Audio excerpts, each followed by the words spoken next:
You've probably heard a bit about Rail 200 this year, the celebration of the 200th anniversary of the opening of the Stockton and Darlington Railway. Well, today we're looking at a railway that had been going for a century when the S&DR opened. Today, we're taking a ride on the Tanfield Railway. The thing is, the history of railways is far longer than we tend to think. 1825 was when the first steam locomotive on a public railway took to the rails. 1804 was when the first steam locomotive began operating, but the concept of moving loads using smooth wheels on smooth tracks dates back more than 5,000 years. It's simple physics. The less friction there is, the less energy is wasted. At what point the prehistoric trackways evolved into railways is debatable.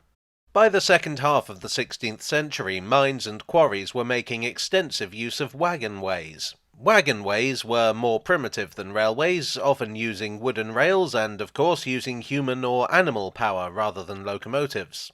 Also, during the second half of the 16th century, London underwent a massive expansion, and that in turn created a massive demand for coal. Water was the best way to send goods long distance, and the coalfields of the northeast were best situated to take advantage of this. The tidal reaches of the River Tyne were close to the coalfields, and the coal seams themselves were near to the surface. Queen Elizabeth I granted a monopoly for coal export to Newcastle upon Tyne. Those mines located near Newcastle were quids in, with specially built sailing vessels transporting this black gold down to London. As a consequence, this became known as sea coal in London, as opposed to charcoal. All good for the local pits, but for everyone else the question was how to get coals to Newcastle. The way it was done was that the coal was transported by road to the river, where it was loaded into small boats, or keels as they were known. The keels headed to Newcastle, and the loads were transferred into colliers. Pack mules or carts were commonly used between the mines and the river, but the roads were primitive and often useless in wet weather. Wagonways offered a solution. Ralph Millett, a colliery owner, estimated in a statement to Parliament that a horse could draw 3 times as much on a wagonway as it could on a road. So a mine owner could save a lot of money with a wagonway, but building and maintaining them was expensive. Only the larger producers could really afford them. And there was another complication, the right of way leave, which was the legal right to build a railway across someone's land. And this was something mine owners often used to put their rivals out of business. Deny them way leave across your land, and it didn't matter how much coal they had. One of these wagonways ran from North Banks Colliery at Marley Hill to Dunston on the River Tyne, and had been opened in 1699 under the ownership of Charles Montague. Charles was unfortunately afflicted with mental illness, which resulted in him handing control of his business empire over to his son Edward in 1718. Edward formed an alliance with another mine owner, Sir Henry Liddell, to exploit a new seam of coal at Blackburn. A rival owner, George Bowes, decided that it was time to do something rather unsporting. He owned the land between Marley Hill and Sunnyside over which the wagonway ran, so he simply refused to renew the lease. Then he bribed another landowner along the route to do the same. So it was that Liddell and Montague planned a new wagonway. Just to make sure that Bowes didn't try any more of his legal jiggery-pokery, they offered to cut him in exchange for his cooperation. In 1726 this agreement was formalised along with the participation of Thomas Ward and William Coatsworth, and they became known as the Grand Allies. But I'm jumping ahead. The route of the new wagonway was agreed on in 1723, and the Proto-Alliance could collectively afford to build something better engineered and larger scale than anything that had gone before. It ran from Tanfield and Causey to Dunston on the River Tyne, with a branch to Blackburn, which partially used the old route of Montague's original line. This was the Tanfield Railway, and it opened in 1725. It was an impressive railway for its time, heavily engineered with embankments, cuttings and double track. It incorporated the magnificent Causey Arch, the oldest surviving railway bridge in the world. Clearly the owners had a lot of confidence in their new railway, because this was the kind of investment never seen before, over £70,000. Trains operated approximately once a minute at the peak. It was a wonder of the age, visited from all over the country. Over the next 3 decades, the Tanfield Railway would expand into a railway network serving no fewer than 18 collieries. The full history of the network is, as you might imagine, rather complicated, so I hope you'll forgive me for simplifying for the sake of this video. So hold on, if the railway opened in 1725, why is the Stockton and Darlington getting all the attention? Why aren't we celebrating Rail 300? Well, because this was not a public railway. It was privately owned, intended purely for the transport of coal and coal accessories. It served only the pits owned by the Allies, and it expanded as others were brought into the cartel. By Causey Arch, there's a replica of one of the original chaldron wagons. The word chaldron comes from the same root as the word cauldron. It was a standard measure of coal, and chaldron wagons were used extensively on the early railways. Interestingly, later railway wagons in the northeast seem to have been inspired by the shape of the chaldron wagons, even if they could carry more than a chaldron measure. It's fair to say that the Tanfield Railway was a success. Branches opened and closed with the pits they served. By the late 18th century, though, the mines were in decline, and so too was the railway. The Alliance had got a bit too greedy, and their competitors had got their act together. In 1784, Causey Arch was abandoned. But fortunately, a renaissance was about to take place. While the mine owners fought, a revolution was beginning. A revolution in industry. An industrial revolution, if you like. A gentleman named James Watt had devised an improved type of steam engine in 1776. Through a combination of ingenuity and legal action against his rivals, his engines came to dominate industry. Then a gentleman named Richard Trevithick devised a new kind of smaller, more efficient steam engine. Through a combination of ingenuity and threatening to decapitate the bailiff acting on behalf of James Watt, Trevithick would carve out a new niche in steam technology.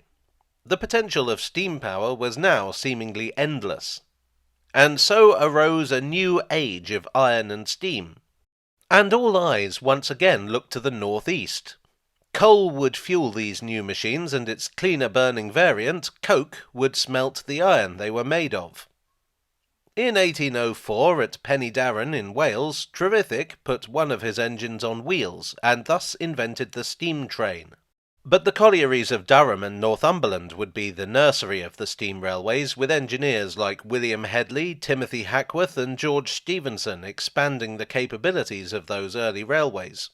With the opening of the Liverpool and Manchester Railway in 1830, the railways had reached full maturity. Other railways would follow. One of these was the Brandling Junction Railway.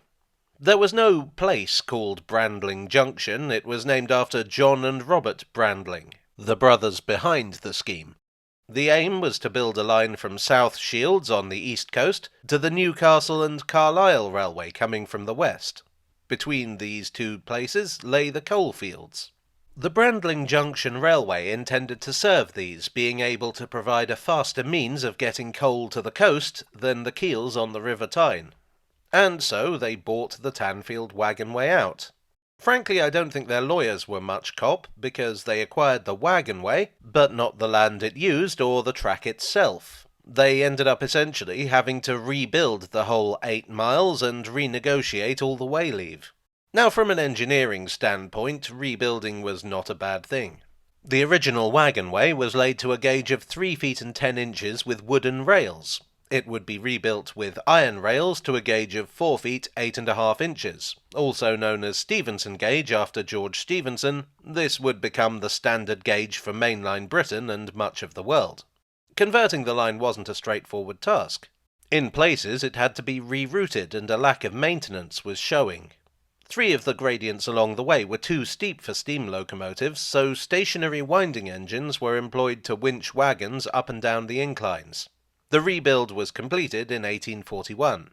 This reinvigorated the mining industry in the area, with the promise of cheap transport making digging there a lot more attractive. The line also began running passenger trains, although calling them that is a bit of a stretch. Passengers were carried in open wagons from stations that had no shelters. Many locals preferred to walk. In 1845 the service was withdrawn on grounds of safety. I'd say the golden age of the Brandling Junction Railway was short-lived, but it didn't last long enough to have a golden age. Its directors tried to form an alliance with the Newcastle and Darlington Junction Railway, in the hope of profiting off the nascent East Coast Main Line. Unfortunately, the fellow in charge of the Newcastle and Darlington Junction Railway was George Hudson, an entrepreneur known as the Railway King. This tyrannical monarch offered the peasants of the BJR a choice. Either they could sell up to him outright, or he'd build his own railway and put them out of business. They sold up in 1844. 5 years later, Hudson would be metaphorically guillotined by a series of inquiries that exposed him for fraud. But too late for the BJR. In 1847, the Newcastle and Darlington Junction would be folded into the York, Newcastle and Berwick Railway, and in 1854 that was folded into the North Eastern Railway. Thus, the Tanfield Railway became a small part of a very large company. That same year, the neighbouring Bowes Railway built an engine shed at Marley Hill, which now has the honour of being the oldest continually used engine shed in the world. As branch lines go, the Tanfield line wasn't much to write home about. It was a freight-only line, despite many pleas from local residents to reinstate a passenger service. It was also quite an expensive line to run, thanks to the inclines and engine crews needed. In 1923, the North Eastern Railway would become part of the London and North Eastern Railway, and in 1948, the London and North Eastern would become part of British Railways. The railways weren't all that was nationalised in 1948. The collieries would fall under the National Coal Board. The age of steam was drawing to a close. The NCB began to rationalise the coal mines in the area, which is management speak for close them down. In 1964, the last of the Tanfield Railway collieries ceased operations. That was the Watergate colliery. Scandalous. With no reason to exist, the railway closed in 1964. Now remember I mentioned Marley Hill Shed? Well, that was owned by the NCB and not British Railways. And it kept going until 1970. However, rather than close it down, they allowed the Stevenson and Hawthorns Preservation Trust to move in with the intention of using it as a base for the preservation of locally built industrial locomotives. Over the next 3 decades, the Trust would rebuild part of the old railway between Sunnyside and East Tanfield, with the latter part opening in 1997. Crucially, the Trust also acquired Causey Arch, an important artefact of the early days of railways. The Tanfield Railway now offers a unique experience. Its trains don't aim to recreate the golden age of rail travel, whenever that was. Instead, they're aimed at exploring the wider heritage of the area they run through. The 19th century carriages are fitted out as the kind of carriages that carried miners to work. The locomotives are the kind of small but rugged engines that served industry up and down the country. And they even run freight trains. They also have one of those yards that's full of unrestored stuff, which I absolutely love. They have so many cool things there. In such a long history, I've inevitably had to skip over a lot, and to be honest, I think there's only so much northeastern mining politics that I can take, especially when so little of it is relevant to the actual railway. But to summarise, the Tanfield went from a pioneering railway built by a rapacious cartel to an unremarkable branch line to a remarkable heritage railway. And in its own way, it has as much right to be called a pioneer as the Stockton and Darlington Railway or the Liverpool and Manchester Railway. But I don't know, I feel like that kind of pomp and ceremony would be out of character for the line it is today. It doesn't need a big party. It's a bit old for that sort of thing.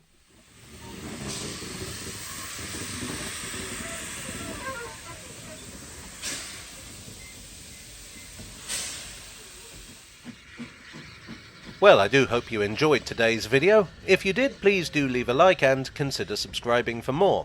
I drew today's history from 2 main sources. They were The First Tanfield Railway by Les Turnbull and Tanfield Railway The First 300 Years by George Turner Smith. I would like, as ever, to thank my donors on Ko-fi, on Patreon, and here on YouTube for your generous support. You are the edge rails to my children's. And I will see you all again very soon. Cheerio.